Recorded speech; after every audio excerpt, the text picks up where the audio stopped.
Ako? Yes. Bakit ako ang gusto mo maging best man? Bakit? Gusto ko eh. Ikaw. Sige na. Please, Tonet. Sige na. Pumayag ka na. Andiyan naman si Johnny, di ba? Ikaw nga ang gusto ko eh. Tonet, aminin mo. Sa maikling panahon na naging magkaibigan tayo, naging sobrang close tayo. Diba? Wala akong ibang taong gusto kong nasa likuran ko. Sa isang araw, nagagawa ko ng isang malaking desisyon. Isang araw na espiritual. Hindi ikaw. Tonet, sige na, pumayag ka na. Please. Nakalis na naman si Bossing. Hindi ko na naman siya nakilala. Mas mabuti na yun. Masungit kasi yun eh. Narinig ko, pupunta raw siya ng Romblon. In fairness ha, usong Romblon ngayon. Alam mo, may isa rin kaming kaibigan na pumunta ng Romblon recently. Ano bang meron sa Romblon? Marmol. Maraming marmol.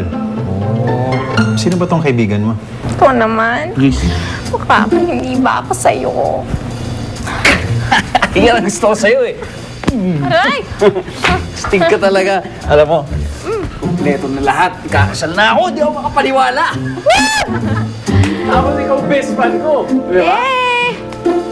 Ang wala naman. Naging boyfriend lang ng... Naging boyfriend mo? Oh, jeling-jeling ka pa kunwari. Ikaw ha, nolok mo ko ha. Hindi ako.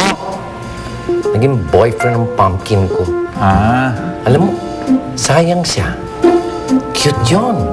mas cute pa sa akin? Ikaw, pa-cute. Etas.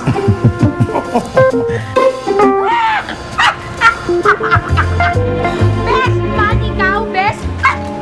Best man! Aray! Ano ba? Ano ba tumagon yung mga chichirya ko?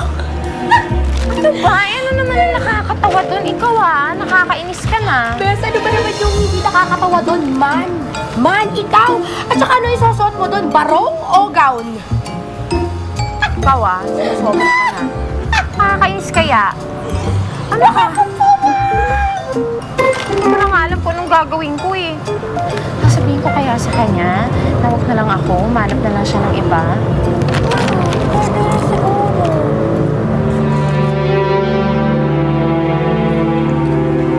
Bakit ba affected ka sa closeness nila ni Tonet? Ikakasal ka na naman, di ba?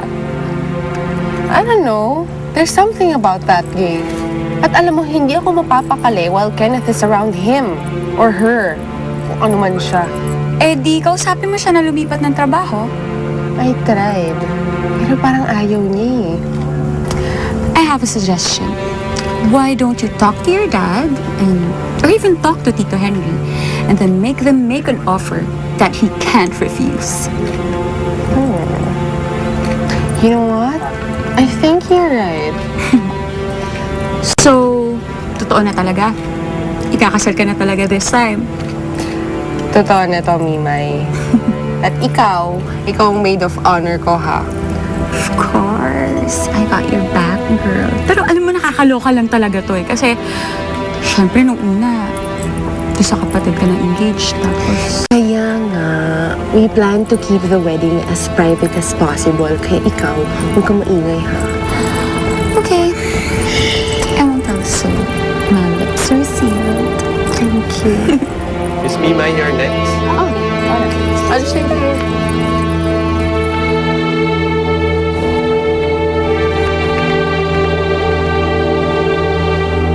Hello. You won't believe kung anong narinig ko at ibabalita ko sa'yo.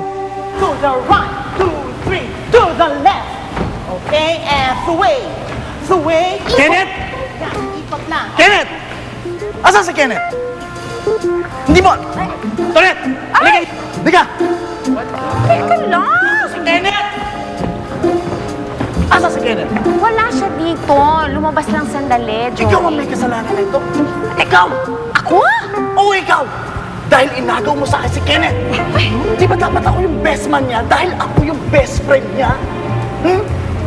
At sino ba nandun sa kanya nung idinakwil siya ng pamilya niya? At sino pang sumundo sa kanya sa bigan nung may problema siya? At Sino nagtago sa kanya nung ayaw na mahanap si Nick? Di ba ako?